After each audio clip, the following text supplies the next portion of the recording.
Assalamualaikum warahmatullahi wabarakatuh. Khabar yang pertama.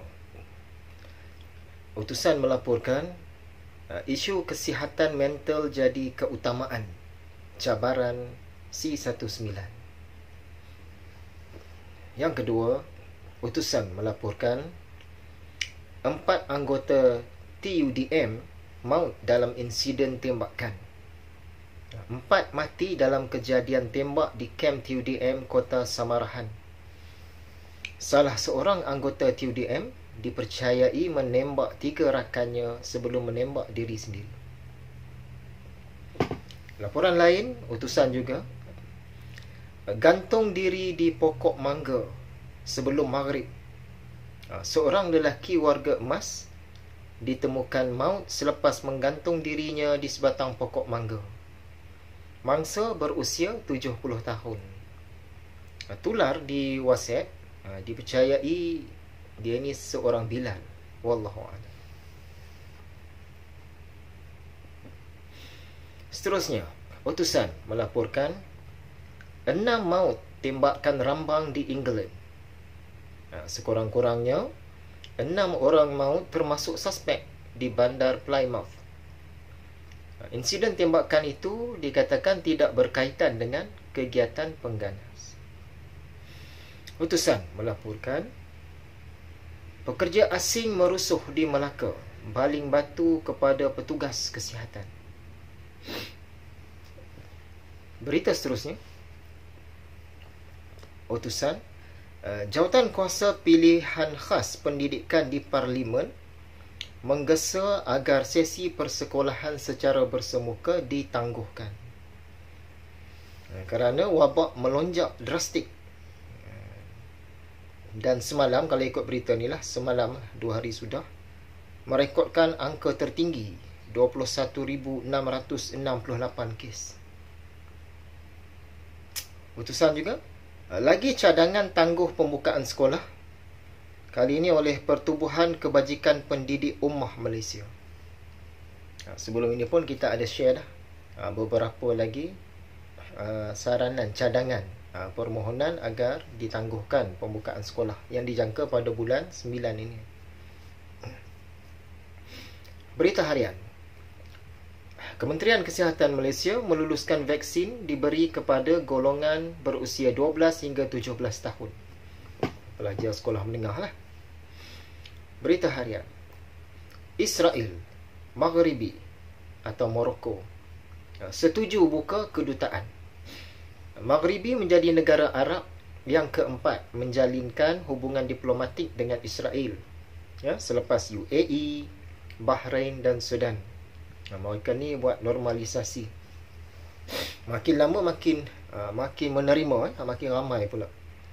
Selama hari ini pun kita sedia maklum yang Mesir dan Saudi pun ada hubungan yang agak baik juga dengan Israel. Berita harian. 38 maut banjir kilat di Turki. Di China, 21 orang maut hujan badai di Hubei. Berita seterusnya, utusan melaporkan sebanyak 175 NGO Islam merayu campur tangan Yang di-Pertuan Agong dan Raja-Raja Melayu menghentikan pertelingkahan parti politik dan utamakan kepentingan rakyat. Berita harian. Pusat beli belah berisiko tutup selama-lamanya. Ketika ini, hanya 10 hingga 20% penyewa masih beroperasi di kebanyakan pusat beli belah seluruh negara. Angka penurunan jualan ini adalah disebabkan oleh kekurangan pengunjung, selain kuasa membeli rakyat yang semakin lemah. Sekiranya selepas ini ada pula kita buat pas kan, orang tertentu saja yang boleh pergi, mungkin banyak lagi lah kedai-kedai yang akan ditutup, mungkin, wallahu alam lah yang ke depan ni. Dan tadi saya ada terbaca juga berita yang lebih terkini, banyak kedai-kedai gunting rambut sudah tidak beroperasi, dah tutup. Okay, itu antara maklumat-maklumat yang agak terkini. Seterusnya kita beralih kepada hal-hal lain. Okay, ada persoalan tentang East of Eden. Yang ini hampir-hampir lupa dah. Sebab kita kata hari tu nak cerita East of Eden untuk beberapa zaman kan. Jadi East of Eden pada zaman awal penciptaan manusia sudah kita kuliahkan. East of Eden pada zaman Rasulullah pun sudah kita kuliahkan. East of Eden pada zaman sekarang yang berkait dengan Pulau Socotra itu yang sudah kita sentuh. Cuma East of Eden tahun 50-an, tahun 80-an dan tahun 2010-an. Tak sentuh lagi. Nasib baiklah teringat. Jadi East of Eden yang zaman moden ni dia lebih kepada tak adalah berkait sangat. Tak ada berkait sangat, selingan saja.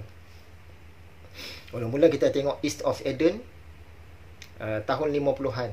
Ini merupakan satu filem, filem yang terkenal lah. Filem ini dikeluarkan pada tahun 1955. Dia berdasarkan satu novel tahun 1952. Tapi bukan diambil keseluruhan novel tu, diambil sebahagian tertentu saja. Okay, filem East of Eden ini isi kandungan dia itu seolah-olah menceritakan semula kisah tentang Cain and Abel. Kalau dalam agama Islam kita sebut sebagai Qabil dan Habil. Dalam Bible dia sebut Cain atau Cain dengan Abel. Tapi bukanlah cerita hak zaman Nabi Adam itu, tapi versi zaman moden. Isi kandungan dia lebih kurang lah, tapi jalan penceritaan dia zaman moden. Filem ini dia merupakan lakonan seorang aktor legenda, iaitu James Dean. Kemudian ada satu lagi East of Eden. Yang ini bukan filem tetapi siri mini series. Mini series ini terdiri daripada 3 episod. Dikeluarkan pada tahun 1981. Juga didasarkan kepada novel tahun 1952 itu. Tetapi kali ini dia cerita dari awal sampai akhir novel. Yang filem tadi tu dia ambil bahagian tertentu saja kan. Isi kandungan dia samalah, menceritakan tentang Qabil dan Habil tapi dalam era moden. Dan ada satu lagi East of Eden. Yang ini TV series tahun 2008-2009, keluaran Korea Selatan. Yang ini tak berkait dengan kisah-kisah biblical lah. Tak, bukan pasal Kristian ke Bible, tak lah.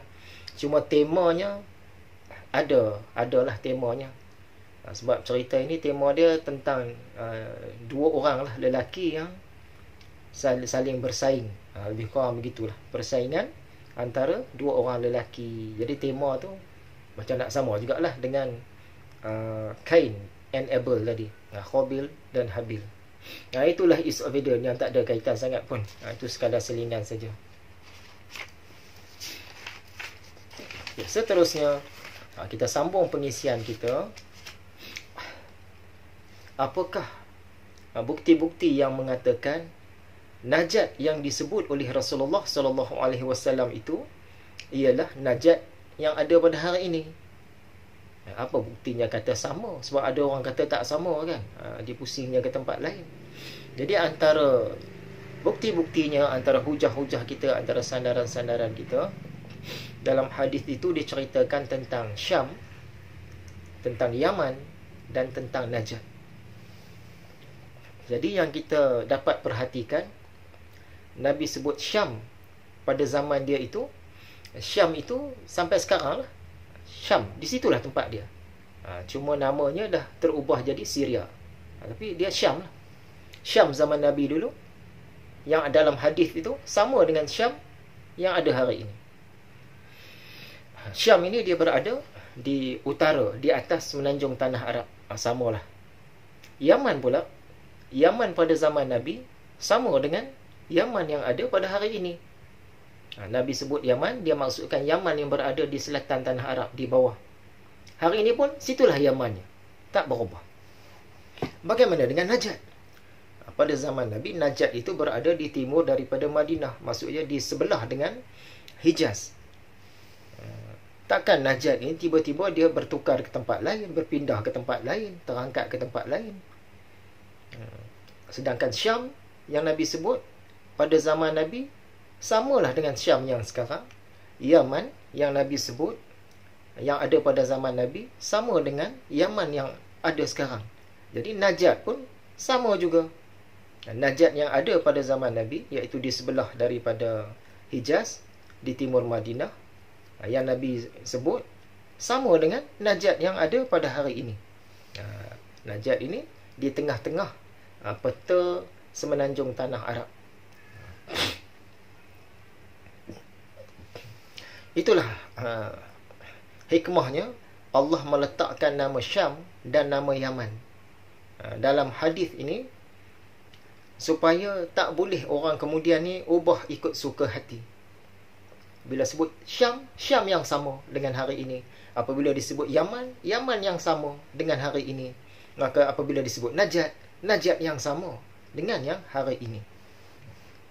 Syamnya, Syam yang itulah. Yamannya, Yaman yang itulah. Dan Najdnya, Najd yang itulah. Dan Madinahnya yang Nabi cakap hadis itu, Madinah yang samalah dengan hari ini. Hijaznya, Hijaz yang samalah. Timurnya, timur yang sama. Tak ada ubah-ubah ke mana. Jadi ini menunjukkan Najd yang dimaksudkan oleh Nabi SAW itu tidak lain ialah Najd yang ada sekarang lah. Yang ibu kotanya itu Riyadh. Sandaran yang kedua, Nabi berdiri menghadap ke timur atau menunjuk ke arah timur. Ketika itu Nabi berada di Madinah. Jadi tuan-tuan bolehlah tengok peta. Nak pakai pembaris pun boleh. Tengok arah timur, apa yang ada. Nak guna jari pun boleh. Tunjuk saja arah ke timur tu kan. Lebih kurang lah. Naik sikit, turun sikit itu biasa. Tengoklah di sana apa yang ada. Tak lain tak bukan kita akan jumpa Najd yang hari ini. Dan di timur daripada Madinah betul-betul kena pada ibu kota Najd, iaitu Riyadh. Yang ketiga, ada hadis-hadis yang Nabi sebut di sini. Yang ni menunjukkan dekat. Dia tak cerita satu Najd yang jauh pula. Kok terletak di sebelah China ke, Hawaii ke, sebelah Nusantara ke, bukan. Dia sebut sini dan dia menghadap ke arah timur. Ini seolah-olah isyarat bahawa suatu hari nanti Hijaz dan Najd yang berada di sebelah dia tu akan bergabung menjadi satu. Tapi Nabi menghadap ke arah timur. Dan dia cakap di sini. Maksud dia Najd yang itulah yang dimaksudkan. Yang keempat, Najd itu sendiri maksudnya dari segi bahasa ialah kawasan tanah tinggi. Jadi kita boleh buka peta, tengoklah peta-peta di internet. Kita pilih bahagian ketinggian tu. Tengok dia punya kontur-kontur semua kan. Jadi kita akan nampak memang Najd ini wilayah tanah tinggi. Tak disyakkan lagi. Seakan-akan banjaran. Kalau kita tengok ibu kota Najd tu Riyadh, dari utara Riyadh, jauh sebelum masuk Riyadh lagi, dia dah kawasan bukit-bukit, gunung-gunung. Dia memanjang sampai ke Riyadh.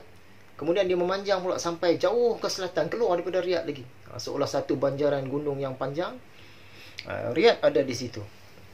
Jadi Najd ini kawasan tanah tinggi. Zaman dulu orang duduk di sebelah tu lah, Yamamah sebelah Riyadh tu. Itu kawasan utama dia. Yang kelima, Najd dikatakan tempat terbit tanduk syaitan. Syaitan ni Khorn. Kita sebut apa? Zu al-Khornain, Zul Khornain. Pemilik dua tanduk, Khorn. Jadi yang ni mungkin berkait, mungkin tidak. Tetapi apalah, kita tengoklah hujahnya macam mana. Dalam hadis riwayat Imam Bukhari dikatakan ada satu tempat yang bernama Khorn yang menjadi miqat bagi orang-orang yang nak mengerjakan haji yang datang dari sebelah Najd. Kan orang nak pergi haji, dia ada tempat miqat dia kan. Bagi orang yang datang dari sebelah Najd ini, dia ada satu tempat miqat. Tempat itu sekarang kita sebut Khornul Manazil. Kan? Itu yang dikatakan Khorn tadi. Mungkin berkait lah. Yang keenam, hadis yang mengatakan Najd itu ialah hadis riwayat Bukhari. Ada hadis lain yang mengatakan tempat itu ialah di Iraq. Minta Nabi tolong doakan Iraq. Tetapi hadis itu sekadar riwayat Abu Nuaim, Ibnu Asakir dan lain-lain. Jadi kuat lagi lah hadis riwayat Imam Bukhari. Kemudian kita tengok, jika kita buat garis lurus lah, orang kata sebelah timur ni ialah Iraq. Benarkah Iraq tu sebelah timur? Kita tengok peta pun tahulah, Iraq tidak berada di sebelah timur daripada Madinah, melainkan di sebelah timur laut, lebih kepada utara. Sebelah timur bukan, timur laut pun lebih ke arah sebelah utara. Tengok peta, titik pada Madinah, letak pun baris. Tengok, naik ke atas ke arah utara, akan kena sebahagian daripada Iraq. Lepas tu, pada titik yang sama dari Madinah tadi, buat pula ke arah timur, letak pun baris. Kena tak Iraq? Tak kena Iraq. Jadi Iraq ni di utara, dia bukan di sebelah timur. Dari sudut yang lain pula, Nabi bercerita tentang Syam, utara. Hijaz ni di sini, kemudian Nabi cerita tentang Syam, utara atas. Dia doakan tentang Syam. Kemudian Nabi doakan tentang Yaman, di selatan bawah. Kemudian Nabi doakan tentang Najd yang berada di sebelah kanan. Sebelah timur kan, sebelah kanan. Kenapa Nabi tak doakan yang sebelah kiri? Sebab sebelah kiri semenanjung tanah Arab tu Laut Merah. Itu bukan kawasan pertempatan. Jadi Nabi yang di Madinah, yang di Hijaz, doakan Yaman atas, dan doakan Syam di atas, doakan Yaman di bawah, dan doakan yang sebelah dia lah, Najd. Takkan tiba-tiba Iraq pula yang jauh di sana tu. Tak kenalah cerita tu. Kemudian yang kita faham, bila kata Najd ini tempat terbit tanduk syaitan. Kalau sumbu satu, tanduk ni dua. Jadi kalau dua tu tanduk, kalau satu kita sebut sumbu. Bila kata tanduk syaitan tu dia dua. Dua tu menunjukkan kawasan. Bila kita tanduk, kawasan dia. Jadi tak mustahil juga kalau nak gabungkan kedua hadis ini, walaupun kekuatannya berlainan, katalah nak digabung, maksudnya daripada Najd tu, tanduk yang pertama, dia pergi sampai selatan Iraq. Tanduk yang kedua, situ kawasan dia. Wallahu alam. Yang ketujuh, hadis riwayat Imam Muslim. Kekerasan dan kekeringan hati berada di sebelah timur, manakala keimanan berada pada penduduk Hijaz. Dah ulang. Kekerasan dan kekeringan hati berada di sebelah timur, manakala keimanan berada pada penduduk Hijaz. Biasanya apabila dibuat perbandingan, dibuat keseimbangan, perkara yang dibandingkan itu dia lebih kurang seimbang. Kita tahu dah sebelah sini ialah Hijaz. Nabi kata keimanan pada penduduk Hijaz. Tapi yang kekerasan dan kekeringan hati dari sebelah timur. Jadi Hijaz dengan timur daripada Hijaz itu, dia mestilah satu perkara yang sesuai untuk dibandingkan. Kalau desa banding dengan desa, kota banding dengan kota, negeri banding dengan negeri, benua banding dengan benua. Jadi bila Nabi Muhammad kata keimanan berada pada penduduk Hijaz, kawasan yang dibandingkan itu nanti mestilah yang sebanding dengan Hijaz juga. Tak boleh Hijaz nak dibandingkan dengan benua Asia, tak kena. Hijaz nak dibandingkan dengan Asia Tenggara, tak kena juga. Hijaz nak dibandingkan dengan Pulau Pinang, tak kena juga. Jadi kalau Hijaz dibandingkan dengan kawasan Najd yang di sebelahnya tu, boleh kata kena. Boleh kata kena, sebab dia masing-masing dua wilayah yang besar. Jadi berdasarkan hujah-hujah ini, nampaknya Najd yang dimaksudkan oleh Nabi itu memang Najd yang ada sekarang, bukan Najd yang lain. Ada lagi sandaran-sandaran kita insya-Allah kita kongsikan pada kuliah yang akan datang. Jadi untuk kali ini sekadar ini sajalah nampaknya. Ya, sudah banyak dah yang kita kongsikan tentang akhir zaman dan zaman akhir. Namun jika perkongsian kita itu tersimpan sebagai maklumat sahaja, tak adalah apa-apa kesan sangat. Tapi jika maklumat itu dapat dipanjangkan sehingga menjadi amalan, sehingga menjadi tindakan, barulah musuh-musuh Islam ni dia terkesan. Baik musuh itu berada di luar daripada Islam ataupun musuh itu berada di dalam kalangan umat Islam. Sekadar maklumat, mereka tak heran lah. Kita simpan maklumat sebanyak mana pun, tak menggugat mereka dan tak membantu untuk menyelamatkan kita. Tapi kalau maklumat yang kita dapat itu kita panjangkan menjadi amalan, pegangan dan tindakan, barulah mereka tergugat dan kita pun semakin nak selamat. Lain, sekiranya antara tuan-tuan ada yang mengambil moratorium, yang mana yang dapat tu ambillah sikit dan gunakan untuk prepping. Dapat banyak, ambil sikit untuk prepping.